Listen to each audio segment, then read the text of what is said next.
राधा राधा राधा राधा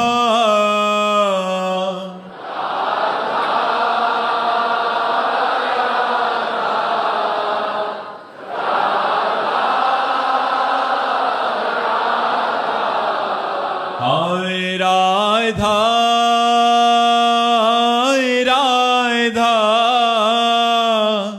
राधा राधा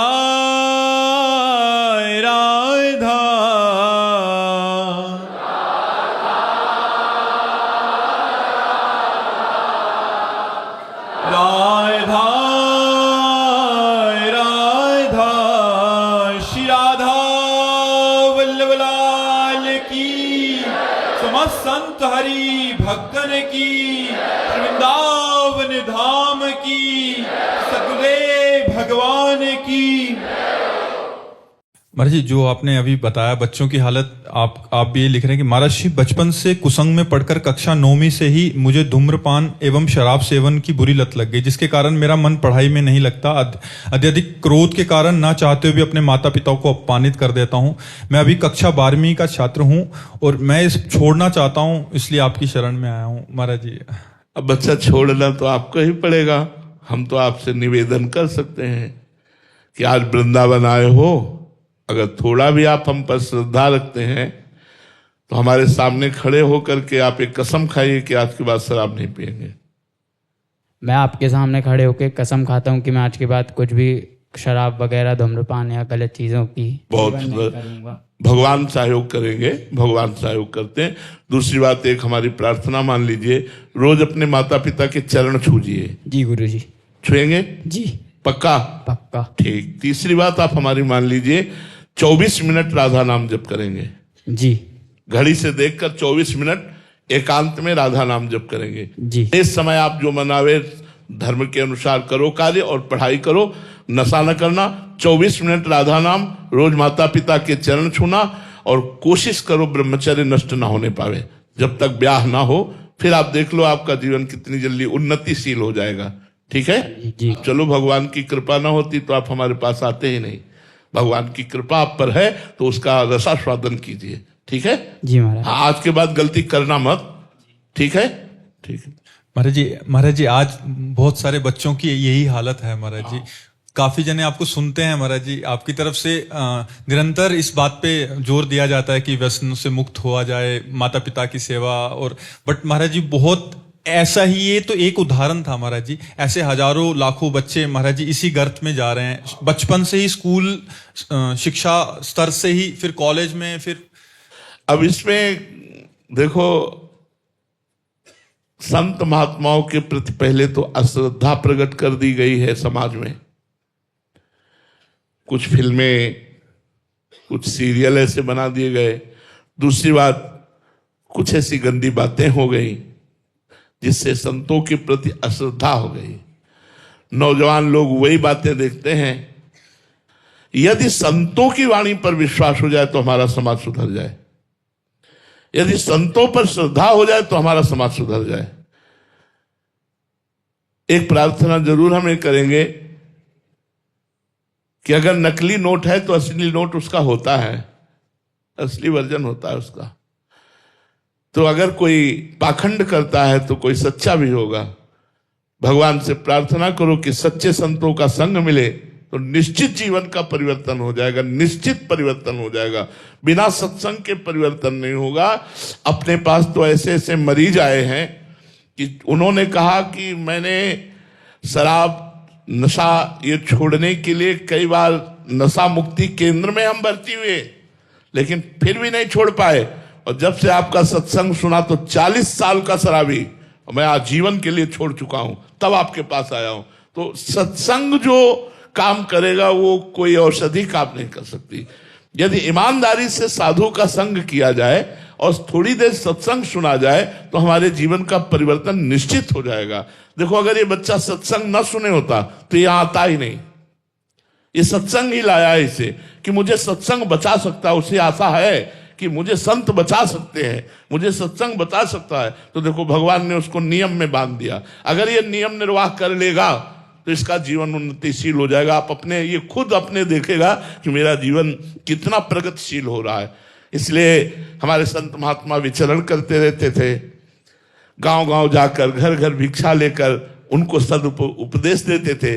अब आज का समय इतना भयावह हो गया है, हमें तो बड़ा आश्चर्य लगता है कि गांव के सैकड़ों लोगों के बीच में, पालघर में सैकड़ों लोगों के बीच में संत वेशधारी को मारा जा रहा है, जबकि कोई भी प्रमाण नहीं है कि ये चोर हैं कि डाकू हैं, कि उनके पास राइफल निकली कि चाकू निकली। अगर राइफल और चाकू भी निकले तो पुलिस को अर्पित करना चाहिए, जान से मारने का अधिकार समाज को नहीं है, लेकिन संतों को दौड़ा दौड़ा कर मार डाला।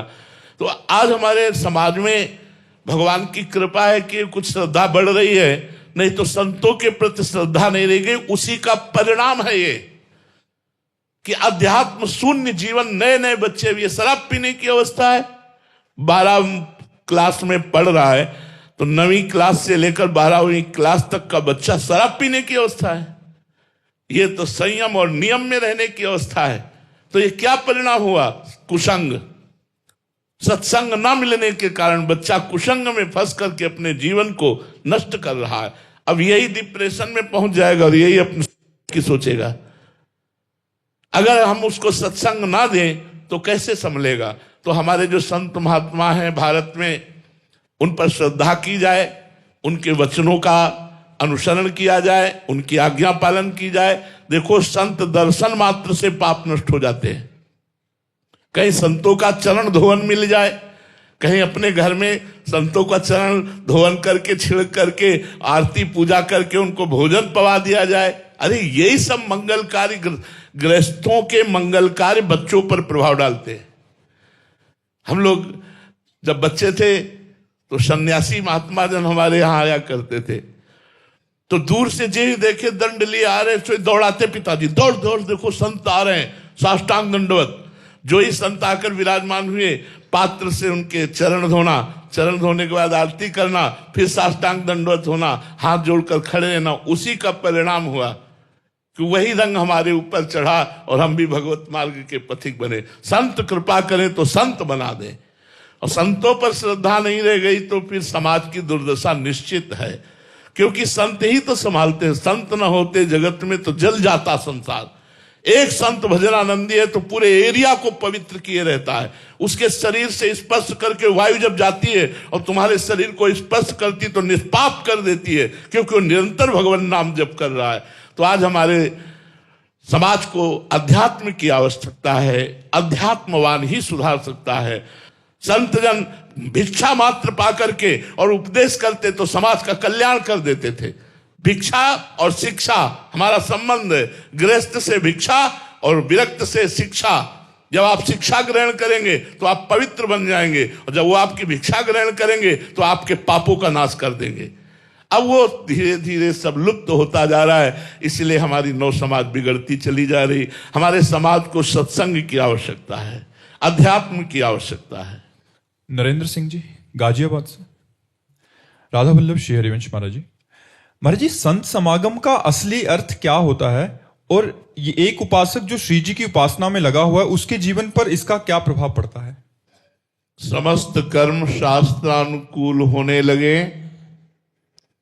मन निरंतर भगवान के चिंतन में डूब जाए, परोपकार की भावना बढ़ने लगे, शरीराभिमान गलित हो जाए, स्वरूप बोध की तरफ चित्तवृत्ति हमारी लालायित हो जाए, यह है संत समागम का फल।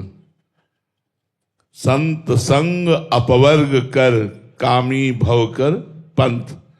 संत का सीधा संग मोक्ष पद प्रदान करने वाला है। महत् संगस्त दुर्लभो, ऐसे महापुरुषों का संग दुर्लभ होता है।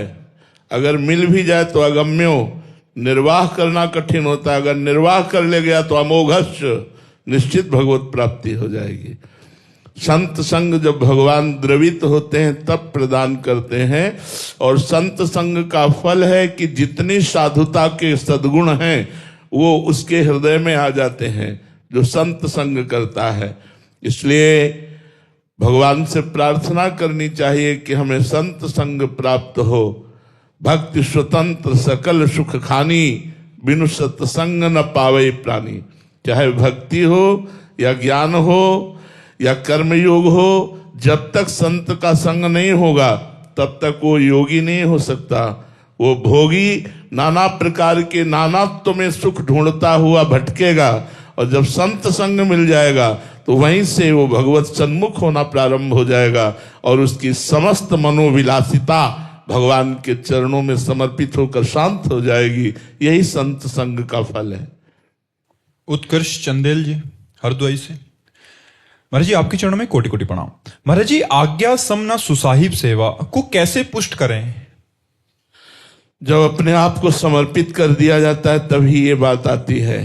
अपने आप का माना हुआ देह, माना हुआ मन और मानी हुई बुद्धि जब सदगुरुदेव या इष्ट देव के चरणों में समर्पित हो जाता है तो अब जोई कहें करें हम सोई, आयस लिए चले निज दासी, मन क्रम वचन त्रिशुद्ध सकल मत, हम श्रीहित हरिवंश सुपासी।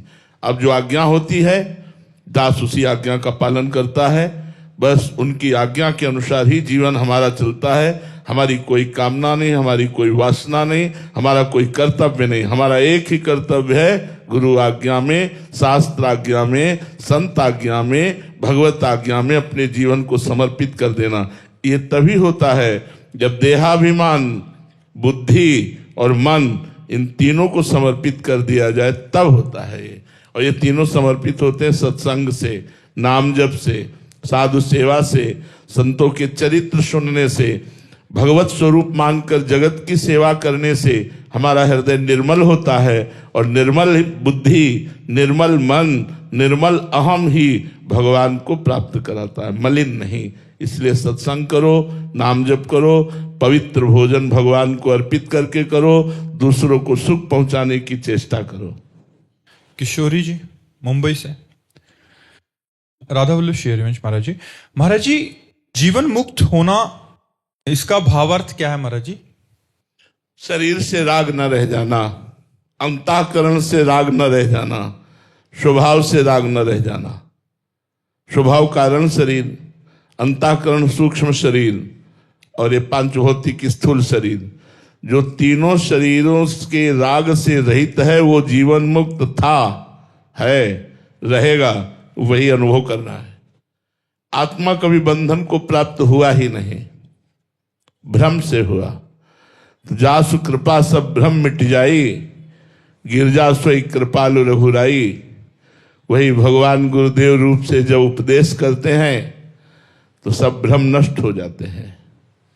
भ्रम नष्ट होते ही जो है, जो था, जो रहेगा, उसी का अनुभव हो जाता है। और वो कभी बंधन युक्त हुआ ही नहीं, इसलिए वो जीवन मुक्त अवस्था को प्राप्त हो जाता है। ऐसा कहा जाता है, बकाया वो जीवन मुक्त था, जीवन मुक्त है, जीवन मुक्त रहेगा।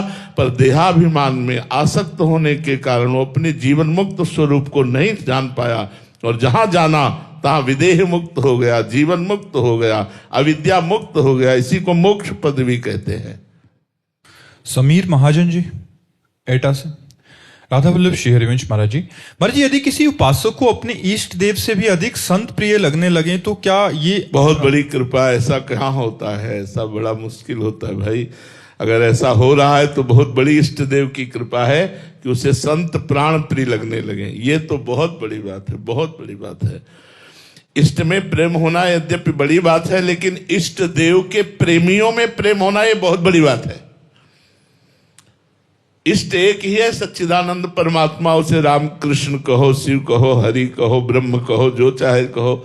ज्ञानी जिसे ब्रह्म कहते हैं, योगी उसे परमात्मा कहते हैं, भक्त उसे भगवान कहते हैं। तत्व तो एक ही है। उस तत्व से प्रेम करना और उस तत्व के प्रेम करने वालों से प्रेम करना, ये और दुर्लभ बात हो गई है। अगर संत जन प्राण प्रिय लगने लगे तो भगवान की विशुद्ध कृपा हो गई। अब इससे बड़ी और कृपा नहीं होगी। वो संत कृपा करें तो भगवान के लिए रुदन प्रारंभ हो जाएगा। भगवान के लिए विकलता प्रारंभ हो जाएगी, ऐसा लगेगा मैं भगवान का साक्षात्कार किए बिना जी नहीं सकता। ये संत कृपा और भगवंत कृपा कि संत हमारे माई बाप से भी बढ़कर प्यारे लगने लगे। तुम्हें माता च पिता तुम्हें बंधुस्थ सखा तुम्हें विद्या द्रविणं तुम्हें सर्वम मम देव देव। ये संत के प्रति आ जाए, बहुत बड़ी बात है, बहुत कृपा है। अंजना जी गाजियाबाद से। राधे राधे महाराज जी। महाराज जी, क्या गुरु द्वारा शरणागति मिल जाने से शरणागति पुष्ट होती है या फिर दीक्षा के बाद गुरु वचनों पर चलने के बाद उनकी? हाँ, केवल कंठी और तिलक लगा लेने से शरणागति पुष्ट नहीं होती, गुरु के वचनों पर आजीवन चलने से वो शरणागति पुष्ट होती है। अगर हम गुरु बना लिया और उनके जो उपदेश किए उस पर ना चले तो अपराध ही बनेगा, मन और मलिन होगा, हमारी दुर्गति हो जाएगी, हमारी सदगति नहीं होगी। पर यदि हमने गुरुदेव का वर्ण किया और उनकी आज्ञा का पालन करने का उन्हीं के बल से प्रयास कर रहे हैं तो निश्चित हम सफल हो जाएंगे, आध्यात्मिक की उन्नति में हम पहुंच जाएंगे, अर्थात निरंतर भगवत स्मरण परायण हो जाएंगे। ये गुरु कृपा आज्ञावर्ती पर ही उतरती है। गुरु कृपा जो है, शिष्य तो लाखों होते हैं पर लाभ कोई बिरला ही ले पाता है। वही बिरला जो उनकी आज्ञा पर चलता है, तन मन प्राण धन सर्वस्व समर्पित करके गुरुदेव के इशारे पे चलता है, वही कृपा पात्र माया पर विजय प्राप्त कर लेता है। ओंकार विधाने जी महाराष्ट्र से। राधे राधे महाराज जी। महाराज जी, आपकी वाणी से सुना था कि हमें किसी बात पे राजी नहीं होना, पर ये मन थोड़ा भजन हो गया, सत्संग सुन लिया या कोई सांसारिक कार्य पूर्ण हो गया तो इसमें ही राजी हो जाता है। ऐसा लगता है कि हमारी साधना अच्छी हो रही है, फिर धीरे धीरे संसार में राजी होने लगता है। कैसे हम जब तक प्रीतम ना मिले इस बात? नेम के बिना प्रेम नहीं होता। हमें नेम लेना होगा, इतना पाठ करना है, इतना जप करना है, इतनी देर ठाकुर सेवा करनी है, इतनी देर समाज सेवा करनी है। सबका फल निरंतर सुमिरन, निरंतर भगवत स्मृति, इसमें नियम काम करता है। नियम पूर्ण होने पर तृप्ति का अनुभव नहीं होना चाहिए, असंतोष होना चाहिए। अभी और मान लो 8 घंटा हम भजन करने लगे तो अभी 24 घंटा बकाया है, उसमें तो 8 ही घंटा हुए। इसलिए हमें 24 घंटा का लक्ष्य रखना है। हम जब बच्चा थे तो हमारे गुरुदेव भगवान ने 2 बजे उठाना प्रारंभ किया था, रात्रि के 2 बजे। 13 वर्ष कक्षा 9 पढ़ करके गुरु जी की शरण में पहुंच गए थे। बड़े कृपालु और भजनानंदी संत थे। तो 2 बजे रात्रि, ए बच्चा उठ। 2 बज गए, देखो किसान लोग बैल और हल लेकर जोतने जा रहे हैं। तो उठो बैठो, माला लो, खड़े हो जाओ, टहलो। फिर उन्होंने कहा कि जीवन भर का एक नियम ले लो कि 1 मिनट कभी भगवान का विस्मरण नहीं होगा। बस वो नए हृदय में बात बैठ गई। तो आज तक संतोष नहीं है साधना में, आज तक ये तृप्ति नहीं हुई कि बस बहुत हो गया। रोज हृदय व्याकुल रहता है कि जैसा भजन होना चाहिए उस तरह का भजन नहीं होता, जैसी रहनी होनी चाहिए वैसी हमारी रहनी नहीं है। हे भगवान, कब ऐसी कृपा करोगी कि हमारे अंदर साधुता आवे, हमारे अंदर आपके लिए रोना आवे, तड़पना आवे, निरंतर भजन आवे। साधु का पूरा जीवन व्यतीत हो जाता है लेकिन वो कभी अपने में देख ही नहीं पाता कि मेरे में भजन है। भजन करते हुए भी भजन की अतृप्ति रहना, यही भजन का लक्षण है। भजन करते हुए भजन में तृप्ति का बोध हो जाना कोई अपराध बन गया। भजन करते हुए इतनी व्याकुलता बढ़ जाना कि रात दिन भजन करते हुए हम भजन ही मांगे, भजन के सिवा और कुछ नहीं। भजन से बढ़कर के कोई शुभ कर्म नहीं है, इसलिए हम किसी भी शुभ कर्म के लिए कोई संकल्प ना करें, निरंतर भजन परायण रहे। मनुष्य जीवन भजन करने के लिए मिला है, लेकिन संकल्प नहीं करना। संकल्प केवल भजन का करना है, तब हमारी ये जो छोटी छोटी बातों में तृप्ति हो जाती है। जब हमारा बड़ा संकल्प होगा तो जैसे ऐसे अगर आपका लक्ष्य बन जाए निरंतर भजन, तो 1 घंटा 2 घंटा भजन आपको जलाएगा। यार ये क्या अभी कोई भजन हो रहा है? 24 घंटे भजन। सोवत हूँ रसना रटे राधा कृष्ण सुनाम। ऐसी तन्मयता भजन में हो कि शयन में पड़े और मंत्र चल रहा है। अगर कोई अच्छा उपासक जो भजन करता है वो हमारी बात को समझ रहा होगा कि वो शयन में लेटा भी है तो भी मंत्र चल रहा है, उठ के बैठ गया बिना प्रयास के मंत्र चल रहा है। रात दिन भजन में जो लगे रहे उनका लक्ष्य जब ये बन जाता है भजन, तब फिर तृप्ति नहीं होती, फिर अतृप्ति बढ़ती जाती है। वही अतृप्ति विरह बन जाती है, वही विरह भगवत साक्षात्कार का कारण बन जाता है। नीतू जी दिल्ली से। राधे राधे महाराज जी। गुरुदेव भगवान, आजकल देश के भविष्य बच्चे आपको श्रवण करते हैं महाराज जी। आपकी विनम्र प्रार्थना है कि आजकल रिजल्ट घोषित होने का समय है महाराज जी, मई जून, जिसमें बच्चे असफल होते हैं तो वो व्याकुल होकर या डिप्रेशन में आकर कोई भयावह कृत्य कर देते हैं। तो महाराज जी ऐसे में उनके अंदर आध्यात्मिक बल या इस स्थिति में वो क्या सोचें कि उनका। देखो, पहली बात तो होती है हम फेल तभी होते हैं जब हम अपने विषय पर अभ्यास नहीं करते। आज हमारे बच्चे ज्यादातर प्रमादी हो रहे हैं। मोबाइल, व्यसन, व्यभिचार, ये तीन बातें हमारे बच्चों में, नौजवानों में बहुत जोर से अपना प्रभाव दिखा रही हैं। मोबाइल में गंदे दृश्य देखना, मोबाइल में समय नष्ट करना, घंटों उसी में लगे रहना, खिलवाड़ करना, और कोई न कोई नशा करने लगना, कोई न कोई बॉयफ्रेंड गर्लफ्रेंड जैसी ऐसी गंदी बातें हृदय में धारण कर लेना। तो व्यभिचार और व्यसन और ये व्यर्थ समय नष्ट करने के कारण, अपनी पढ़ाई में एकाग्रता ना होने के कारण हम फेल होते हैं। हमारे प्रश्न जितने भी होते हैं वो हमारे अध्ययन किए हुए विषय के ही होते हैं। 6 क्लास का प्रश्न 6 क्लास में ही होगा, 8 क्लास का प्रश्न 6 क्लास में नहीं होगा, क्योंकि वो उसी विषय को पढ़ाया गया है, उसी में प्रश्न होगा। तो आप अपने विषय को पुष्ट नहीं किए, ये आपकी कमजोरी रही, फिर भी निराश होने की जरूरत नहीं है। अगला वर्ष है ना, आप अगले वर्ष अच्छे बच्चे बनिए, व्यसन छोड़िए, गंदे आचरण छोड़िए और खूब पढ़ाई में अच्छे नंबर लाइए। निरुत्साहित होकर करना या डिप्रेशन में पहुंच जाना, ये तो बहुत ही मूर्खता की बात होगी। यह अमूल्य मानव जीवन भगवत प्राप्ति के लिए है। यदि आप इसे भगवान को नहीं समर्पित कर पाए, व्यर्थ के कार्यों में नष्ट कर दिया, तो लाभ क्या मिला। आध्यात्मिक पढ़ाई के साथ साथ आधुनिक पढ़ाई अत्यंत आवश्यक है। गीता, भागवत आदि के 1-2 श्लोक स्कूल में जरूर होने चाहिए। ब्रह्मचर्य, मन संयम, इंद्रिय संयम, पवित्रता, भोजन पवित्रता, इस पर चर्चा होनी चाहिए। अब बच्चे जो मन मानी सो खाते हैं, जो मन माए सो करते हैं, वो सब गलत होता चला जाता है। इसीलिए वो फेल हो जाते हैं, क्योंकि अपने विषय पर एकाग्रता ना होने के कारण विस्मृति जागृत हो जाती है। विस्मृति के कारण वो प्रश्न का उत्तर नहीं दे पाते।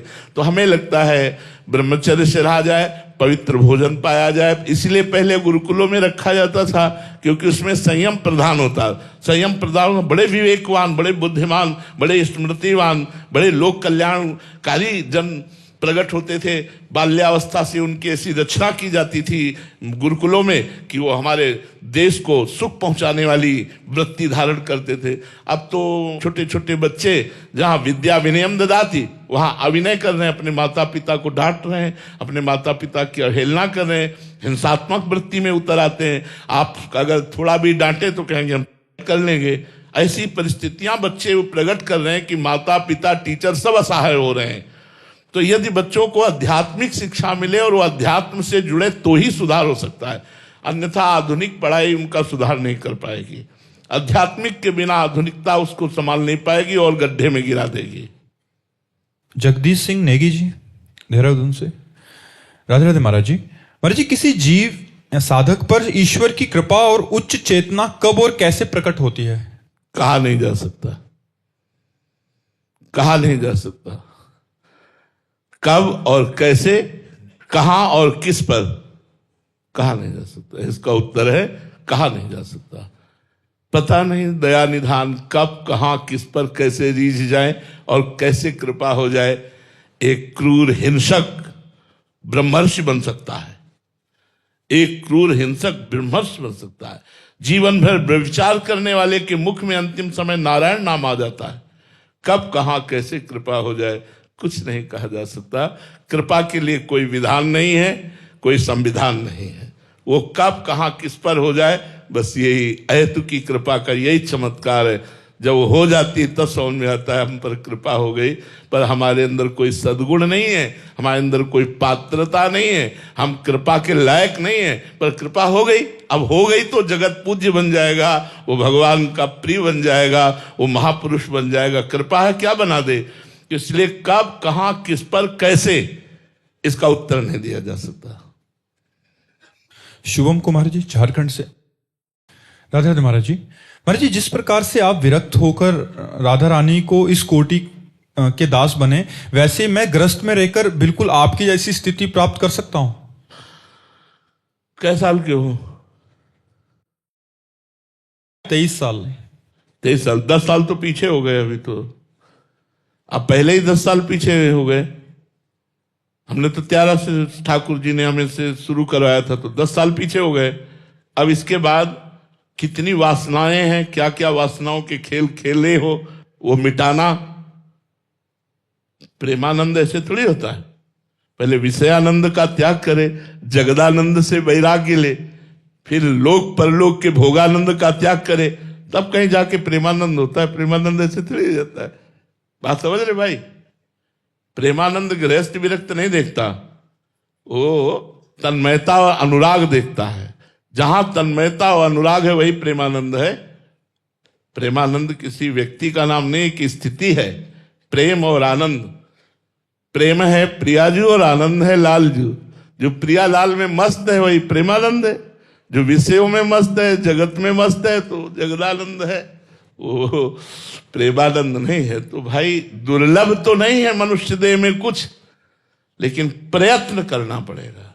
इसके लिए तन्मयता धारण करने के लिए घाटों पर रहे, संकल्प लिया, कभी किसी से मांगेंगे नहीं, किसी के यहां जाएंगे नहीं, आकाश वृत्ति से हमारे पास जो आएगा वही पाएंगे।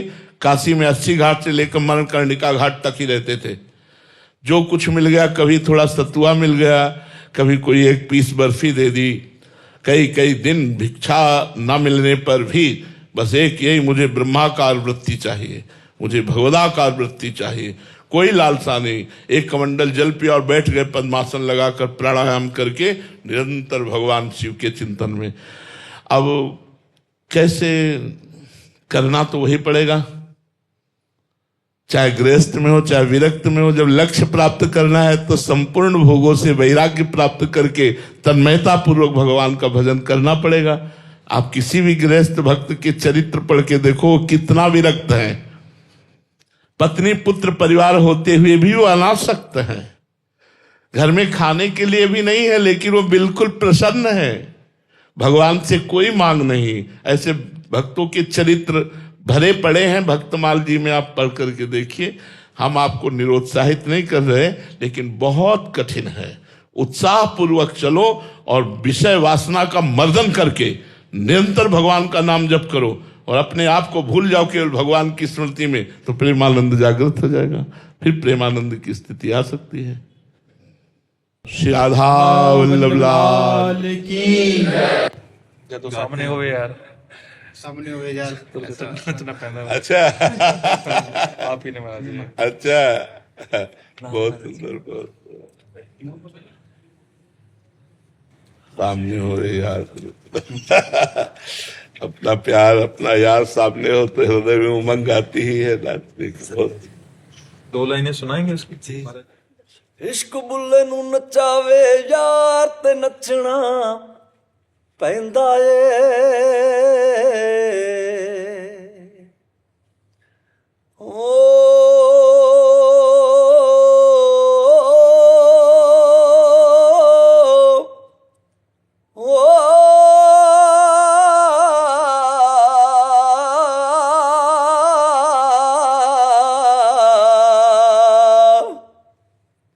इश्क बुल्ले नू नचावे यार ते नचना पैंदा ਏ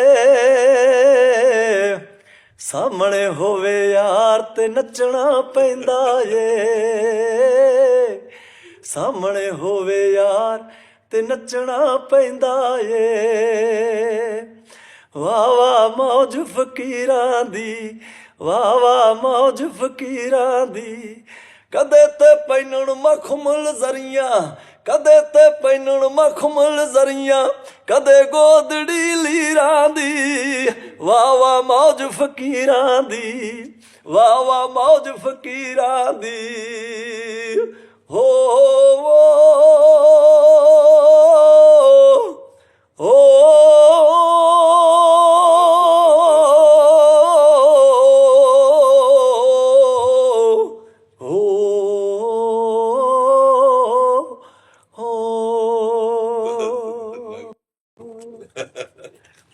आवाज में दम है, करुणा है, बहुत सुंदर है। स्वस्थ रहो और ऐसे गाते रहो, समाज को सुख पहुंचाओ। ठीक है? हाँ, जय जय श्री राम।